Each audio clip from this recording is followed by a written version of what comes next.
সালমান শাহ থাকলে যে film industry অনেক কিছু করে ফেলতো তা কিন্তু না। এই মৃত্যুর পিছনে আমি মনে করি যে এই ইন্ডাস্ট্রি কিছু মানুষ দায়ী ছিল। আমরা অকাল মৃত্যু আসলে মেনে নিতে পারি না, কিন্তু সে থাকা অবস্থায় কখনো সে সুপারস্টার ছিল না। সে মারা যাওয়ার পর সে সুপারস্টারে পরিণত হয়েছে। মানুষের ভিতরে একটা দাগ কেটেছে। সে ফ্লাস্টারের একটি ছেলে ছিল।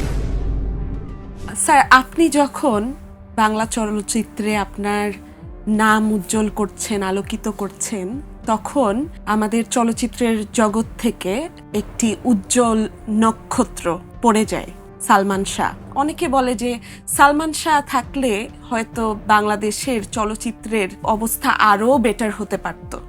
সালমান শাহ থাকলে যে ফিল্ম ইন্ডাস্ট্রি অনেক কিছু করে ফেলতো তা কিন্তু না। যুগে যুগে অনেকেই আসছেন আমাদের এই ফিল্ম ইন্ডাস্ট্রিতে। রাজ্জাক ভাই বিশাল বড় এক নক্ষত্রের মতো একজন উজ্জ্বল তারকা। তিনিও একসময় ইন্ডাস্ট্রিকে লিড করেছেন। সেই মানুষও চলে গেছে, তাই তো ইন্ডাস্ট্রি তো থেমেছিল না, চলছিল। জাফর ইকবাল সাহেব অনেক সুদর্শন হিরো ছিলেন এবং গুণী তারকা ছিলেন, উনিও তো চলে গেছেন, ইন্ডাস্ট্রি তো থেমে থাকেনি। জসিম ভাই এত বড় একটা শরীর নিয়ে মানুষের কাছে প্রচণ্ড রকম জনপ্রিয়তা ছিলেন ওনার। জি, কই ইন্ডাস্ট্রি তো থেমে নাই, থেমে ছিল না, চলছিল। আমাদের প্রয়াত মান্না ভাই, উনি চলে গেছেন, ইন্ডাস্ট্রি কিন্তু থেমে নাই। পৃথিবীতে আপনি আমি চলে যাব, পৃথিবী থামবে না, পৃথিবী তার নিজস্ব গতিতেই চলতে থাকবে। ঠিক আছে, তো কিন্তু এই যে সুতরাং অকাল মৃত্যুটা তার, হ্যাঁ, এই যে বলছি যে কিছু জিনিস আছে আমরা অকাল মৃত্যু আসলে মেনে নিতে পারি না। সে অনেক কিছু দিতে পারতো, এটা সত্য, কিন্তু সে থাকা অবস্থায় কখনো সে সুপারস্টার ছিল না, কখনো অত ওই পরিমাণে হিট ছিল না, কিন্তু সে মারা যাওয়ার পর সে সুপারস্টারে পরিণত হয়েছে। এটি আপনি খেয়াল করে দেখবেন, বা সেই জিনিসগুলো যদি আপনি নিয়ে আসেন মেধার মধ্যে, চিন্তা ভাবনা করেন।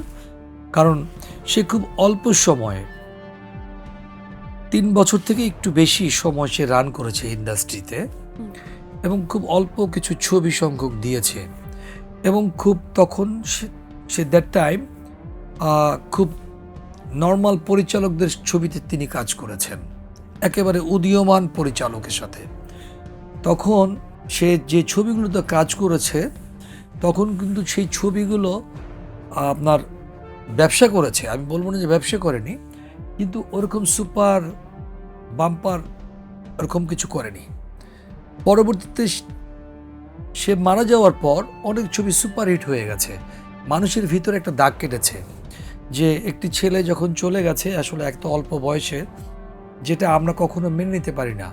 এই সমাজে আপনি দেখবেন একজন বৃদ্ধ যখন মারা যায়, বলে অনেক বয়স হয়ে গেছে, তো তাই চলে যাওয়ার সময় উনি চলে গেছেন।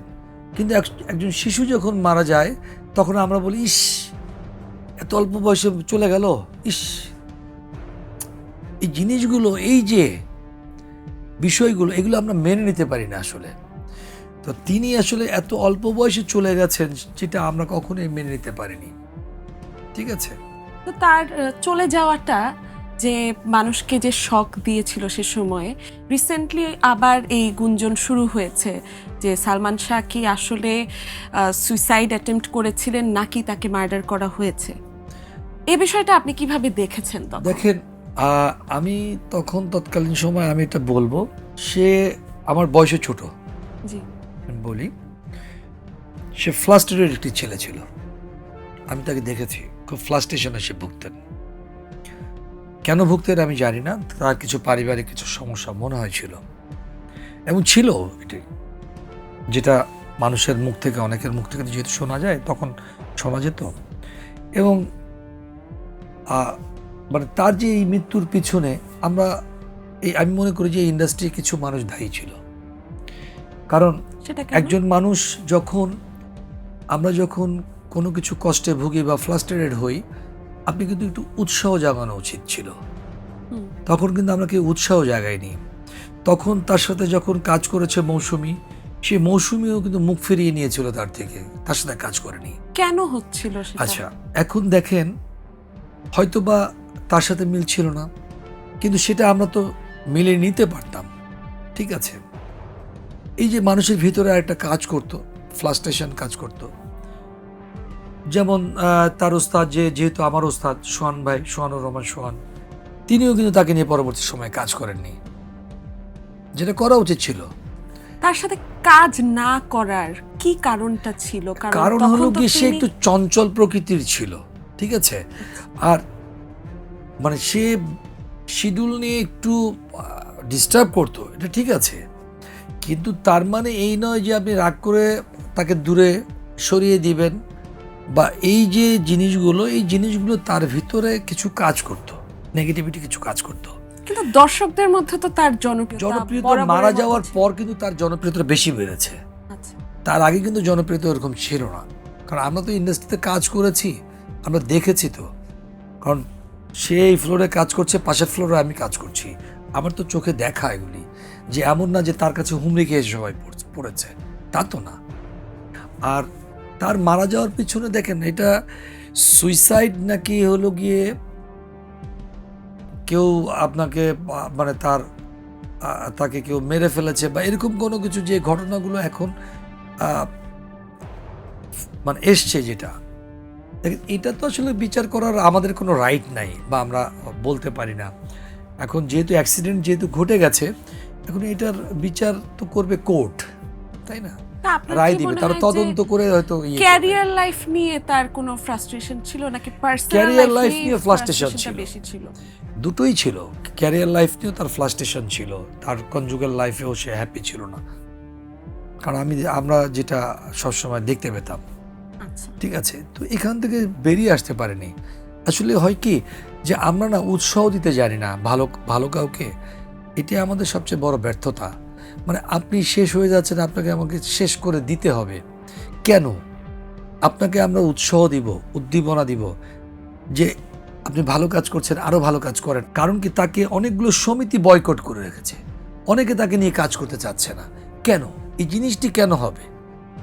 এই জিনিসটা এখানে তো এই পলিটিক্স হওয়া উচিত না। একটা স্বাভাবিক, আপনাকে যদি আমি প্রতিদিন নোংরা বলি, খারাপ বলি, আপনার ভিতরে তো আপনি তো একটা মানুষ, জি, তাই না? আপনার ভিতরে তো কিছু না কিছু কাজ করবে।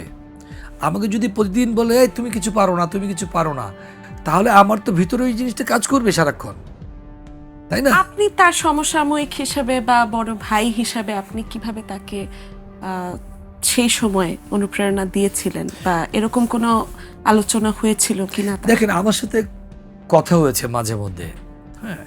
আসলে হয় কি, যে ইন্ডাস্ট্রির মধ্যে থাকলে তো দেখা হলে কি খবর, এই সেই, এগুলো তো সবসময় হয়, সবার সাথে সবার একটা কথা হয়।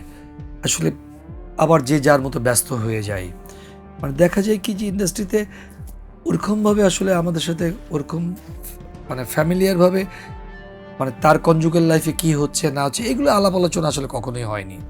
প্রফেশনাল লেভেলে ছিলেন রাইট, always। সে তার মতো কাজ করেছে, আমি আমার মতো কাজ করেছি। এখন হলো গিয়ে সে আমার আগে ফিল্মে এসছে, আমার কিছুদিন আগে এসছে, তার ছবি রিলিজ হয়েছে আমার আগে। সুতরাং আমার যেটা চোখে দেখা, আমি যতটুকু যেটা জানি, যে সে প্রচণ্ড রকম ফ্রাস্ট্রেটেড ছিল একটা। এরকম গুঞ্জন ছিল যে উনি তার সমসাময়িক কিছু কো আর্টিস্টদেরকে নিয়ে তিনি হয়তো খুব প্রতিবাদ জানিয়েছেন, তাদের বিরুদ্ধে কোনো একটা কিছু। প্রতিবাদ না, এটা হলো কি, অ্যাকচুয়ালি হয় কি, যে কাজ করতে গেলে তো মনে করেন যে ভুল বোঝাবুঝি হতেই পারে, তাই না? আপনার সাথে আমি যখন একটি পারফরমেন্স করব, হয়তোবা আপনার ওটা ভালো নাও লাগতে পারে, বা আমার ওটা ভালো নাও লাগতে পারে, বা আমি অবজেকশন দিতে পারি। হ্যাঁ, অনেক সময় দেখা যায় কি, যে আমাকে সেটে আগে এনে বসিয়ে রেখেছেন, আপনি আসছেন না, আমার নিজের কাছে খারাপ লাগতে পারে, কি ব্যাপার, আমাকে আগে এনে বসিয়ে রাখলো, ওকে তো আনলো না। এই বিষয়গুলো তখন দ্যাট টাইম অনেক হয়েছে। আচ্ছা, আমি এমনও শুনেছি, যখন কেয়ামত থেকে কেয়ামত ছবিটি যখন কাজ শুরু করে, জি। তখন আমার উস্তাদ মানে অনেক সময় একজনকে প্রেফারেন্স বেশি দিচ্ছে, তাকে প্রেফারেন্সটা কম দিচ্ছে, ঠিক আছে। এই যে সালমান শাহকে কম প্রেফারেন্স দেওয়া হতো। হয়েছে কোনো কোনো জায়গায়, আচ্ছা, এই যে মনের যে কষ্টগুলো, এই কষ্টগুলো কিন্তু তার ভিতরে সে পোষণ করে রেখেছে অনেক সময়, দীর্ঘদিন। পরবর্তীতে সেও কাজ করেনি, আবার তাকে নিয়ে অনেকেও কাজ করেনি, ঠিক আছে। এই জিনিসগুলো আসলে আমরা তখন এই জিনিসগুলো থেকে সে বেরিয়ে আসতে পারেনি, যার জন্য আমার কাছে মনে হয় যে এই অ্যাক্সিডেন্টটা আসলে ঘটে গেছে, যেটা আমরা পারতাম। আমরা সবাই মিলে যদি তাকে উৎসাহ দিতাম, আমরা সবাই মিলে যদি তার সাথে আরও একত্র বোধ হয়ে যদি তাকে বলতাম, তার স্পিড আরও বেড়ে যেত, কাজের স্পিড। কারণ সেই ছেলেটির ভিতর তো একটা মেধা ছিল, এবং যে মানুষের কাছে আসলে ইয়াং জেনারেশনের কাছে একটা ক্রেজ তো ছিল। পরবর্তীতেও হয়েছে, আরও বেশি হয়েছে। তখনও ছিল না যে তা না, ছিল তো অবশ্যই, তাই না? তা না হলে একটা অল্প সময়ের মধ্যে একটা ছেলে এত কিভাবে করে, তাই না? তা রাইজিং কিভাবে একটা ছেলের ভিতরে হয়।